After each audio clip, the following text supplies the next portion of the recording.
What's going on, everybody? This is your main man, Anwar Richardson. Welcome back to the Orange Bloods YouTube channel. Do me a favor, make sure you hit that like button, hit the subscribe button.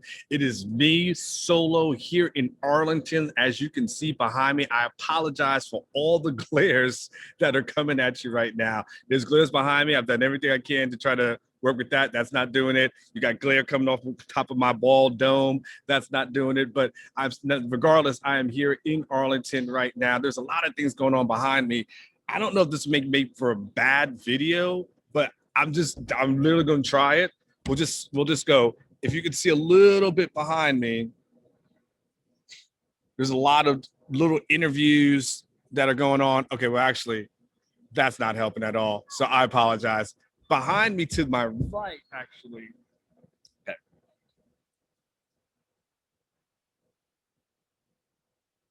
Okay, so a lot of things that are going on behind me right now. So what I'm doing right now is that we're in kind of what they call the breakout session here at Big 12 Media Days. Everyone's kind of spoken to the coaches. Have already spoken at the podium. Bob Bowlesby has already spoken at the podium. And now what's going on right behind me is they're going to have players who speak. They're going to have some offensive players that go kind of one by one. Then defensive players will go one by one. And then the coaches will speak for about 30 minutes, each one separately. So at different podiums behind me. So you won't be able to get a chance to see that. All you get to see is my glare. So what I wanted to do for you guys today, as I'm here, is that I just kind of wanted to give you a quick video, a quick breakdown of just a couple of the highlights. I'm also going to try to show you some of the things that I put on my camera phone. It's not an expert film, okay? So lower your expectations for it. But I won't do this long just because I know this glare is everywhere. And I feel like if I block that one bulb, you guys can have me, right here. So here's a couple of things that I thought that just kind of stood out from day one. I'm going to give you like about 3 things, and then I'll go and show you some of the videos of things that I shot that might be of interesting. Commissioner Bowlesby was the first person to start it off as he normally does, and didn't talk a ton about revenue. He did talk about the distribution and said they were probably down about $4.5 million for what they thought the projected estimates would probably be, or at least projections would be.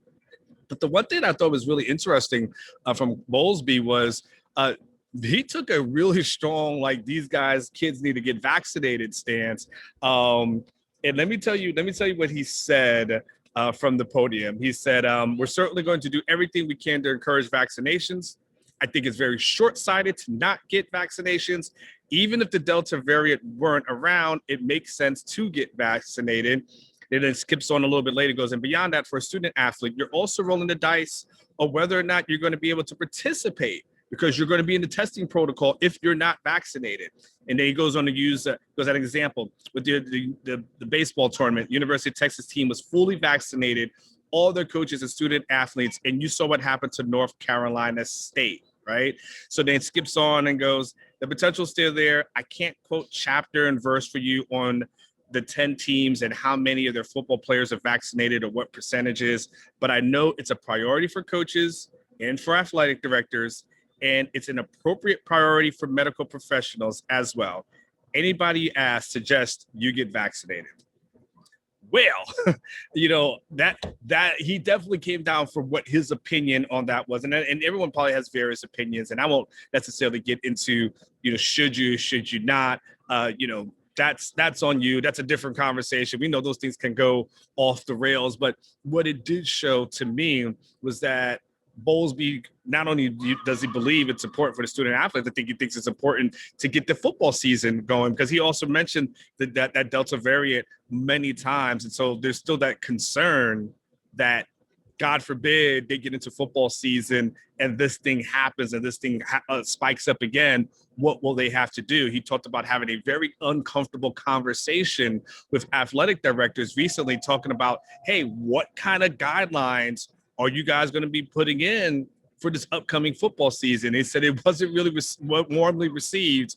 And you totally understand why, because nobody wants to go through that. None of us want to go through that again. And imagine the athletic departments don't want to go through that, especially the athletic departments that lost a portion of money that they had from last year. So that was probably one of the more interesting things I thought that Bowlesby said. And clearly, the virus is going to be a conversational topic for you guys and for us throughout this upcoming football season. I thought number two, I thought was really interesting. Oh, Lincoln Riley. I mean, when you got him, right? It's what it says. It's not tricking if you got it. And he gets there on stage. One of the first things Lincoln Riley says is good to be here in Arlington. It's like our second home. And it was just like, boom, roasted. Right. I mean, it was like that Michael Scott roasted. And yes, when you come to Arlington for Big 12 Media Days, and then you're always back for the Big 12 Championship game, you can definitely say this is your second home. It was a sort of a humble brag. It was him putting it on the table and telling you they are this big. I mean, pull out the ruler, whatever you want to say. That's what Lincoln Riley did today. And and then of course he talked about his team. And I thought the one interesting thing that he said towards the end was he's trying to say, everyone thinks that winning the Big 12 and having this kind of success. And I'm kind of paraphrasing it a little bit, okay? So it's not verbatim, but essentially the success that they have, that's things a given. And if you think it's a given, then you just don't know football. And you know what? I get what he's saying. Like, I get exactly what he's trying to say. Like, hey, man, this is hard work. Like, he's like, he talked about how much he respects the programs that are in this conference and respects the coaches that are in this conference. And so he doesn't enter this thing thinking, like we think, right? We think, all right, what's OU and then whoever else is in there. And, he's kind of approaching it. And I think that's Gary Patterson behind us, if I am correct. Yeah, it is Gary Patterson. Just taking it off. Oh, and he just smelled his armpits. That shit just happened here.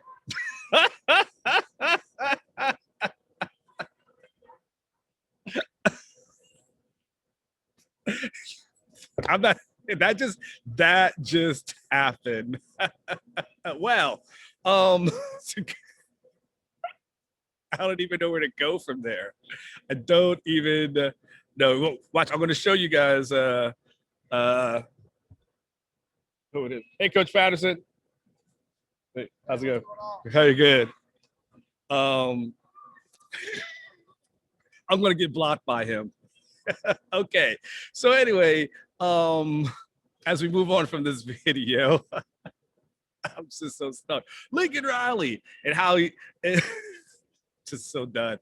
Lincoln Riley basically saying like, hey, it's not as easy as you think. It's not as easy as you guys want to make it out to be. And like I said, we take it for granted, right? We just take it for granted that that's what they're going to be able to do. And that's what they're going to do at all times. And we just know that just is not always going to be the case. That just not as always going to happen. Now, they do it, and they do it all the time.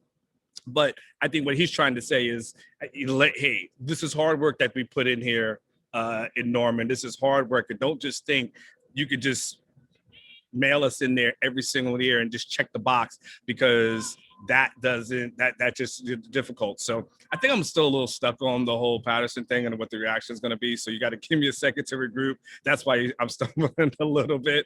The last thing I was going to talk about, this was actually in my notes. I actually said Gary Patterson, because what I was going to talk about was the confidence that I thought he exuded while he was on stage today. One of the things he talked about was just having guys coming back. And let me find one of these things he talked about.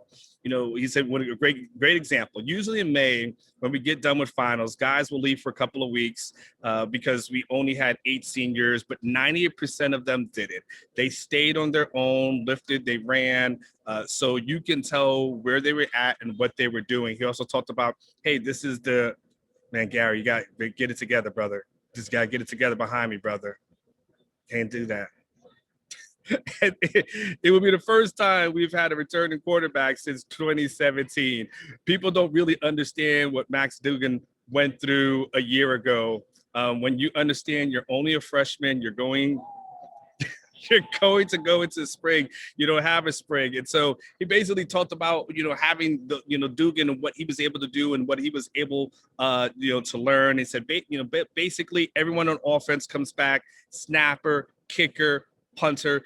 Defensively, we've had 3 really good players. We've had to replace 2 tight ends. We had On offense, I got into camps. He goes, we had, I think, 8 seniors, 5 guys got into camps, and so were the 2 safeties. So he talked about it, just a great group for them to be around. So the one thing I did notice was a lot of confidence from Gary Patterson, which, he's always good. You guys know he's one of my favorite coaches right here in the Big 12. Like, I like Gary Patterson. I like Mike Gundy. I like what they're able to do with the talent. And I was able to see something from Gary Patterson. So a lot of confidence from him today on stage. Seemed like a guy who was really felt like he really, really liked and enjoyed this team. So we are just literally going like Gary Patterson watching right now. It's so off the rails. It's so off the rails. I don't know. Is it selfies? Is it showing pictures? I don't even know, JP. What's going on back there, GP? And I hope he doesn't block me on Twitter. Like, at the end of the day, I hope, because he blocks a lot of reporters on Twitter, and I hope that Gary Patterson allows me to stay on his Twitter feed. So, okay. So with all that being said, what I'm going to try to do is show you some other sights and sounds from here in Big 12 Media Days, show you some stuff that I took from my phone. Tomorrow, I'll have the University of Texas. We'll have a lot of different things there. Blake, one of our new hires, he's going to be out here at Big 12 Media Days helping me out, getting some information from players. We're going to have some great stuff in the war room. I'll have some great stuff from my Sunday pulpit that's later. So allow me to kind of close this video, show you some short clips of just things that happen behind the scenes, just so you got to get a feel of what it's like here on the ground level of Big 12 Media Days. I will make sure I have some more content for you later this week. I cannot guarantee you that there will be a coach that comes in and wants to make sure their deodorant is still working properly. But I'll still make sure you get some great content here on this Orange Bloods YouTube channel. Make sure you hit that like and subscribe button. Hell, you should definitely like it now and subscribe. You never know what's going to happen. I'll see you later. Advantage in the athletic environment, and if you're not vaccinated, we have the prerogative to test, and that is a middle ground that we'll certainly access. But you're better off to be vaccinated than not. Is there a tracking number? Is there a tracking number? Like, that's the big thing with the leagues, is 75% vaccinated, 80%. Are y'all doing that with the teams? With what leagues? With pro leagues. Sports pro leagues are saying you got to get to a certain percentage of the teams. Are y'all doing that at y'all's league? Depends on which day you look at the paper as to what the percentage needs to be, and needs to be part of that. The more people vaccinated, the better. Playoff expansion potentially coming to 12. That'll reduce the number of kids who are leaving early for the pros. But if they've got a shot at it, they'll stick around. Or do you think those guys are going to? No, I don't think. Maybe a couple of the guys, you've seen guys come back because, like Clemson a couple years ago, guys said they came back to play to win a championship. There's been those guys that do that, but I think there'll be X amount. Whether you have 4 teams, you have 12 teams. I think if they get in the playoffs, I think they'll play in the playoffs. I think for me, more the question will be, will they, instead of like we had kids opt out of going to bowl games and doing things, I think if they're in the playoffs, you're going to have more kids that are going to stay in to play in the playoffs than you would for the bowl games. And so I would hope that, we'll kind of get away from that change, because I still think it's another game that's part of your resume. And I think kids need to understand that it's still part of the resume, and it shows a little bit about them. Just talking to general managers and head coaches at the NFL level, because they're one guys that want to be in, they're in. They're not in just for themselves, they're in for the team and everything else.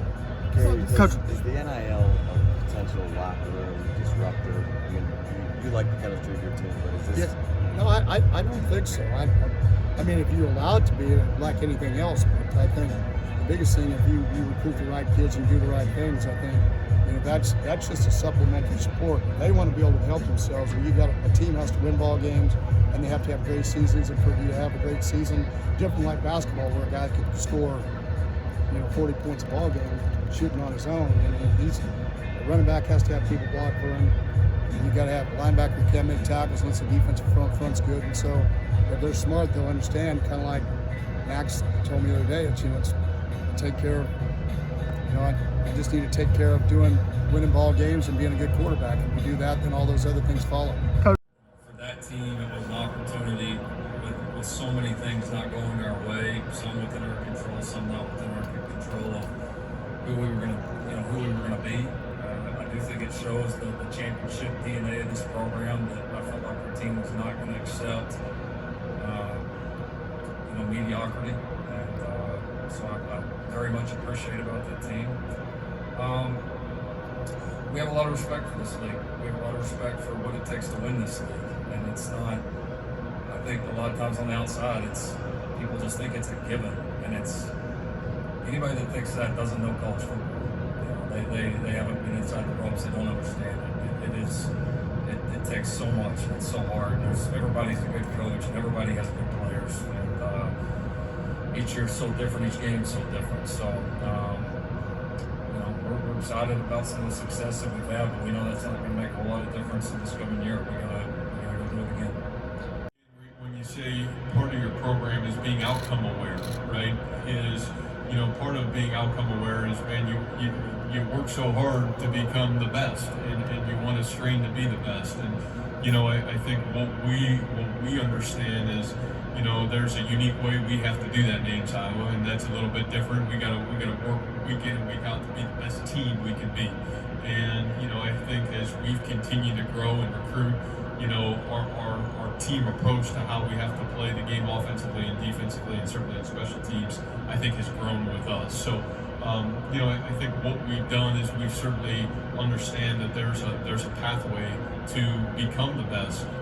But right now, you're talking about an Oklahoma team, and certainly some teams in this conference that have tremendous football teams and tremendous players, and an Oklahoma team that certainly had a tremendous amount of success. So I think what we're learning is how we have to do it, and that part's been a real fun journey for us.